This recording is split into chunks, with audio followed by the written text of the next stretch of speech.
maybe is a little intimidating as you take those steps of faith, you start to overcome the fear slowly over time. And yet I can honestly say that the fear of roller coasters has gotten better, but has never fully evaporated or gone away, really. The prime example of that would be in grade 12 when I tried to go on the Behemoth. Now, the Behemoth is the second largest ride at Canada's Wonderland. And because of, the skills I had amassed and the steps of faith I had taken, I start to feel pretty confident in my own ability to really put mind over matter. I was extremely confident that I'd been on nearly every other ride at Canada's Wonderland through this day, and for sure I could tackle the Behemoth. Now, I didn't want to go on the Behemoth. There's a little bit of pride in me that said, well, why am I scared of the roller coaster? It's just a roller coaster. I know it's safe. And I was having this sort of internal competition or fight with myself, which is kind of weird to describe. But it was basically like, I'm terrified and I don't want to do this, but I'm not going to let my mind win. By sheer willpower, I will force myself onto it. I will sit myself down in that ride, and then what am I going to do about it? And so, sure enough, I get in line, and I'm getting a little nervous. I'm cracking a few jokes. I'm trying to ease the tension. And you get closer and closer, and it's building up. The fear is getting a little more intense. And it finally gets to the point where I'm at the gate. And I have to now walk to the roller coaster seats themselves. And I don't know if you've ever heard the term legs turning to rubber, but it's quite literally what happened in the most literal sense. Because as I approached the gate now, I was looking ahead to the seat, and I couldn't move my legs. But still in my pride, I was saying to myself, I will get to that seat. I will ride this roller coaster. I will do this by my own strength and willpower. And so I had to literally lean my body forward and let my weight carry me to the seat as I stumbled. Eventually, somehow made it to the actual seats themselves and really struggled to sit my body down into the seat. So I get there, I'm thinking I accomplished it, they lock me in, I'm like ready to go. The ride's just starting to move, and immediately I scream and I raise my hands. I'm like, we need to stop the ride, I'm getting off this thing. So they let me off. Extremely embarrassing. Especially noting that when I went down to the bottom of the line to wait for my family, they then proceeded to ride the thing probably 5 times in a row. So, you're kind of doing that spot of shame. You're standing there and people are walking by. You're like, oh, hey, yep, how's it going? Yeah, I just finished the ride too. Yeah, no, I'm just waiting for people. And the kind of point of this story here, just as another example. Like, I don't know. Point of the story here is one of 2 things, and then the third point we'll kind of get into today with our passage. The first point is this: being afraid is normal, and I say that because with a roller coaster, I think we're a little more gracious to say, "Oh, we're just afraid. Like it's not a big deal. It's not really that important." But sometimes I think we can have a little bit of shame or guilt when it comes to steps of faith that we want to take, or things that we want to do for God. Or things we know we should do, but just seem way too daunting. Sometimes they're not even big things. Sometimes it's as normal as I don't know if you'll relate to this one at all, but I've had times where friends are really sad, I didn't know how to comfort them, and, rather than just offer a hug or ask how they're doing, I'd freeze up, because I would say, I don't know, I don't want to, maybe they don't want to be seen crying, or maybe, what if I say the wrong thing? What if I actually hurt them instead of comfort them? And so instead of taking that step of faith and at least trying to comfort them, sometimes I'd freeze up. And, there's been the ups and downs of that. So the first part is just that being afraid is normal, something we experience. We'll look into that in a second. The second is that when we try to do something in our own strength, it often fails. So what's the alternative? Well, the alternative is that God's Spirit strengthens us. And what does that mean? We'll get into it. So first of all, being afraid is normal. And the first passage I just wanted to pull up was Luke 22:44, which is if you're familiar with the gospel narrative, this is the moment or the time, the scene where Jesus is in the garden praying by himself. The disciples also praying for him a little bit away. But he's praying with God, and he is so distressed with the weight of the cross is going to come before him. And this passage specifically highlights the extent of the agony that he went through. It actually describes him bleeding or sweating blood, which we now know is a medical condition that can happen when you receive such a extreme level of distress. And so, and Jesus prays to the Father, and he says, Father, if there's any way for this cup to be taken away from me, please take it, but ultimately your will be done. And then Hebrews 12:2 continues with another recounting of that event that said that for the joy set before him, Jesus endured the shame and the weight of the cross. And so what do we see from this? Well, it's just the first point that I want to quickly get out of the way, which is that Jesus was afraid. That perfect as he was, without sin totally, even he had his fears. And so when we come to our moments where maybe you're looking at the roller coaster, you're looking at whatever mountain you have to climb, you're looking at this really daunting thing ahead of you, and you're like, God, I don't know how to do this. I don't know if I want to do this, to be honest, even though I know it's the right thing. We can have confidence that Christ felt the same way, going to the cross, and yet God helped him to move forward. So, second point is, well, our strength can often fail. I mean, I gave the example of the roller coaster as a more lighthearted one. I had overcome a good amount of things. I was able to get on most roller coaster rides at Canada's Wonderland. The time Yukon Striker wasn't there, so the only three that I didn't do were Behemoth, Leviathan, and I forget whatever the big drop tower is. But obviously, I had my limits. Now, the story we're going to be looking at today is Moses. Moses specifically, because I think he went through some similar examples of fear, of trying to do things in his own strength, and ultimately relying on God's strength. So I pulled up Acts 7 because it actually describes a bit of this first, and then we'll look into Exodus. So in Acts 7, Stephen is talking to, for a little bit of context, Stephen, follower of Christ, is talking about Moses to a council of Pharisees, and he says this: When Moses was 40 years old, he decided to visit his own people, the Israelites. He saw one of them being mistreated by an Egyptian, so he went to his defense and avenged him by killing the Egyptian. Moses thought that his own people would realize God was using him to rescue them, but they did not. The next day, Moses came upon two Israelites who were fighting. He tried to reconcile them by saying, Men, you are brothers. Why do you want to hurt each other? But the man who was mistreating the other pushed Moses aside and said, Who made you ruler and judge over us? Are you thinking of killing me as you killed the Egyptian yesterday? When Moses heard this, he fled to Midian, where he settled as a forwarder and had 2 sons. So, clearly here, Moses is trying to act out this greater plan that he believes God has for him, and which we, if you're familiar with the kind of Exodus story and with Moses and the parting of the Red Sea and everything that transpired, eventually is used for that plan. But the problem here is that Moses decided to kind of take matters in his own hands. He saw injustice happening, and he immediately decided, you know what? I'm going to do this. I'm going to kill that Egyptian. I'm going to defend my people, and they will see that God is using me for this greater purpose to free them. And it quickly backfires on him. The plan wasn't thought out too well. But thankfully, God had a plan as well. And so this kind of ties into the main what do we do situation. We know that God has a plan for us. We know that we know that there are things that are going to get in the way, fears and doubts, and we know that our strength isn't always enough to accomplish what we need to do.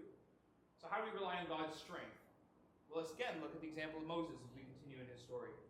Looking through Exodus 1 to 14. Not going to pull up all those passages. That'd be way too much. Not going to be here for that long. But Exodus 3 to 9 to 12, and a few verses after this, I'll be skimming through some of the passages that really stand out to me. Specifically about Moses first being called, him encountering God with the burning bush, and this dialogue that the two of them have. For me, it's extremely telling about God's character. He is, you'll see actually in a second, he is so gracious with Moses. He is so compassionate in the way that he listens to Moses' constant pleas. And ultimately, he helps Moses and Moses' people that he once sought to save. So, Exodus 3, 9 to 12. You see God recognizing the cry of the people and wanting to send Moses to them.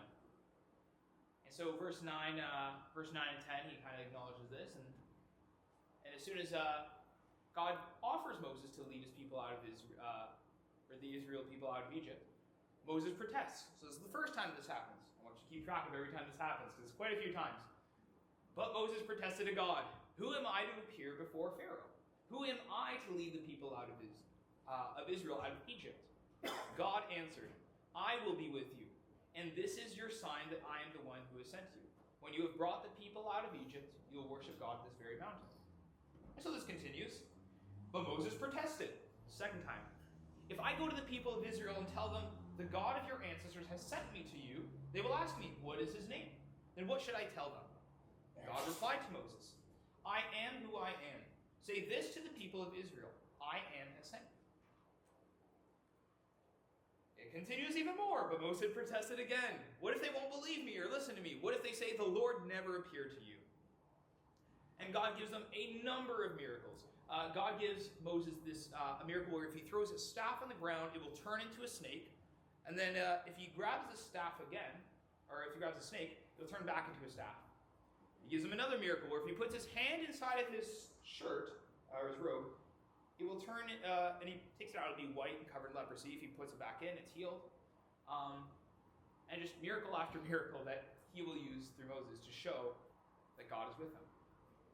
But again, Moses continues in Exodus 4:10. He says, "But Moses pleaded with the Lord, 'Oh Lord, I'm not very good with words. I never have been, and I'm not now. Even though you have spoken to me, I get tongue-tied and my words get tangled.'" And God kind of responds to Moses, and he says, "Well, who gives people words, right? I create people. I give them the gifts. I give them the talents." He's already told Moses that he'll be with them. He's already told Moses the name that he's going to tell the people. He's already shown Moses multiple miracles. I believe 3 were recorded.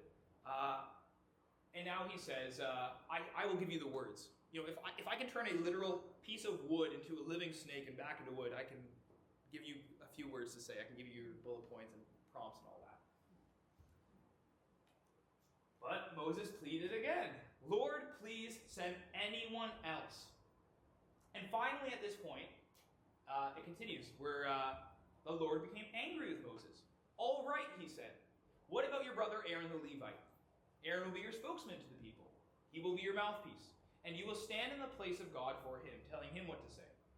And take your shepherd's staff with you and use it to perform the miraculous signs I have shown you." And it's really interesting because throughout all of Moses' questions, throughout all of Moses' fears, throughout all of his doubts, this real wrestling with God that he has, because the task just seems so crazy, right?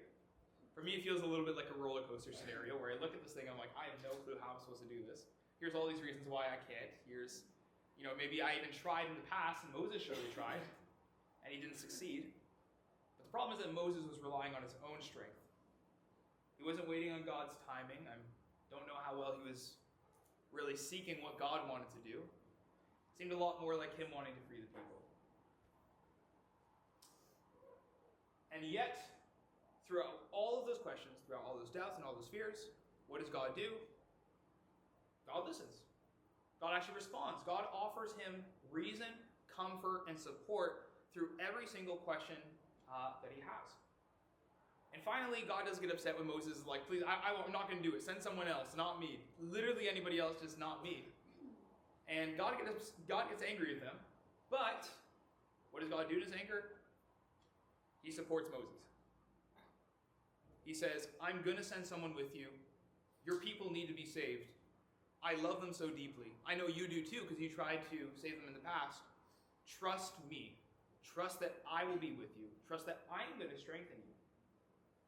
And it's kind of funny because when you think about it, from an outside perspective, if you don't really know who God is or you haven't really seen him, Moses going back to Israel doesn't actually look too different from when he tried to save Israel at first. Insofar as Moses is saying, "I am going to go accomplish this thing," and he steps out and he said, in faith, and he says, "We're going to save the people." The difference is that when Moses stepped out the first time, his faith was in himself. He goes to kill the Egyptian. He goes to by his own strength accomplish what he has said. And the second time, he walks out in faith. But these times, these steps are taken in trust of who God is. Trust that God's with him. And so often, hold the scene a second. The movie Prince of Egypt, story of Moses, really good.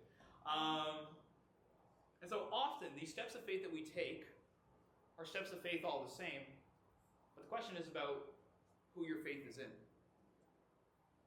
And now you still might ask, well, how are you supposed to accomplish this, right? How are you supposed to get on the roller coaster? What do you actually do? Where's the practical advice here? And I'll get to a little bit of that when we wrap up today. But the first thing I want to suggest is that when we surrender our life to Christ and we receive His Spirit, and He promised that His Spirit's going to be a teacher, a comforter, a guide, that He's going to strengthen us, He's going to give every gift we need, that it really is going to be us living out this life and God working out these things in us.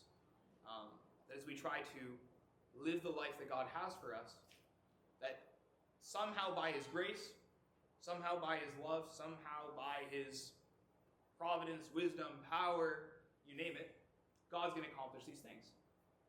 And so I have this example for us here, because Moses goes to Pharaoh and he accomplishes all these miracles, and God sends all these plagues because Pharaoh's heart's hardened and he doesn't want to give up the people, and eventually he does, and Moses is taking people out of Israel, and as they do this, Pharaoh realizes, what have I done? Why did I give up? I'm going to harden my heart some more. I'm going to go chase after them. I'm going to kill them or bring them back as slaves, but they're not getting free. So this encounter happens where Moses and Israel end up at this dead end. They're at a Red Sea now. Pharaoh's army's behind them. God has intervened with a pillar of fire, which you can see there in the image, to stop them from approaching. And God says, people are crying out, they're terrified. They're reasonably so. There's an army behind them. There's also a pillar of fire. I'd be terrified. And they're saying, Moses, you brought us here to die. We should have just been slaves. Like, this is not going to work, right? And yet, as Moses intercedes with God, God says to him in Exodus 14:4, the Lord will fight for you. You need only to be still. So you have this beautiful moment where Moses steps out to the water. He raises his staff. The sea is parted. You can kind of see this almost like this, this animated, this visual scale of the people below there and the waves just crashing up, creating this passage for Israel to go through. Now I ask this question. What did Moses actually do, practically? What did Moses do in his own strength? What did Moses accomplish when he walks out to the water? Well, it's, you can maybe break it apart and, psychoanalyze it a little, but realistically, Moses listens to God. God says, I want you to go out, I want you to raise your staff, and I'll split the Red Sea. And sure enough, Moses walks forward, and he lifts the staff, and the Red Sea is split. All Moses did was walk forward and lift up a stick.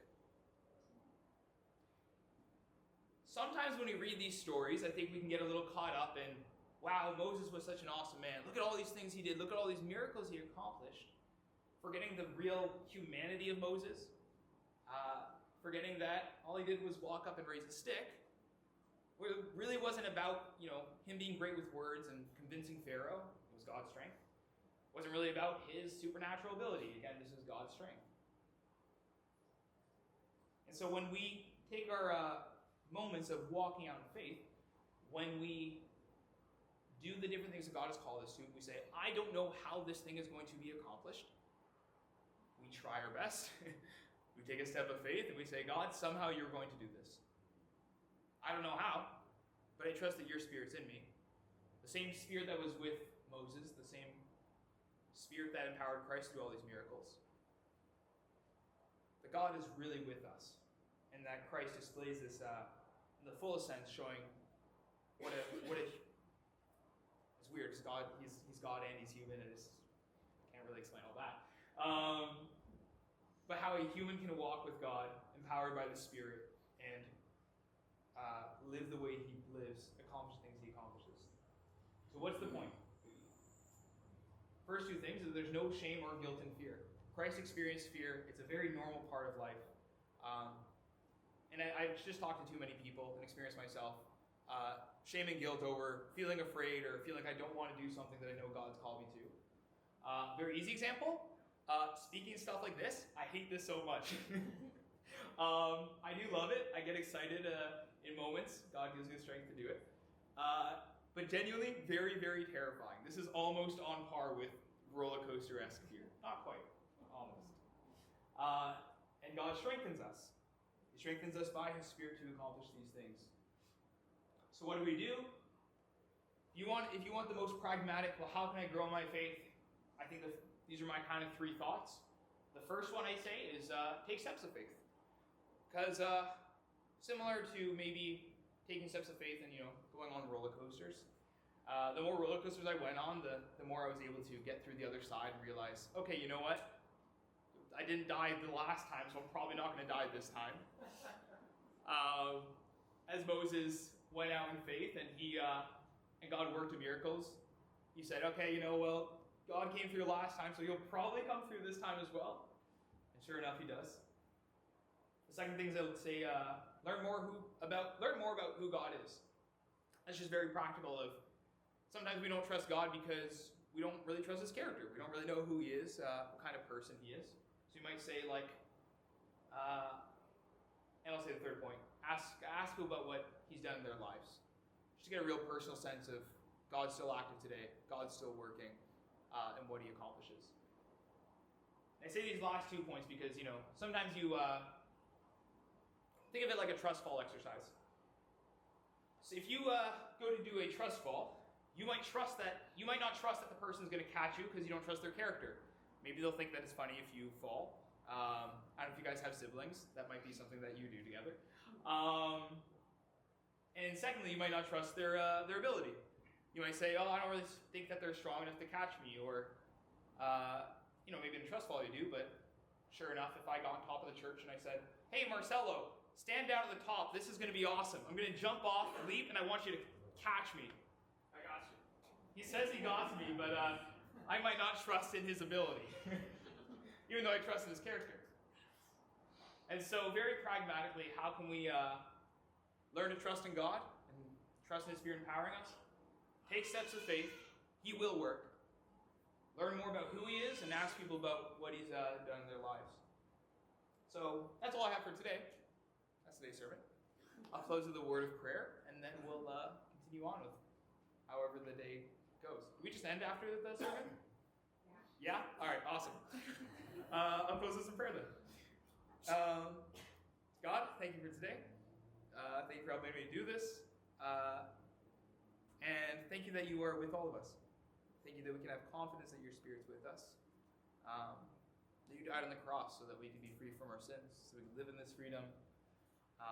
So the Spirit could help us to become more like you, to grow, to forgive, to offer your grace as we need it, to show us love, that we might love you in return and might love others the same. Help us to live for you, God, and help us to enjoy this relationship that we have with you and learn ways so we can connect with you. Pray in your name, Jesus. Amen.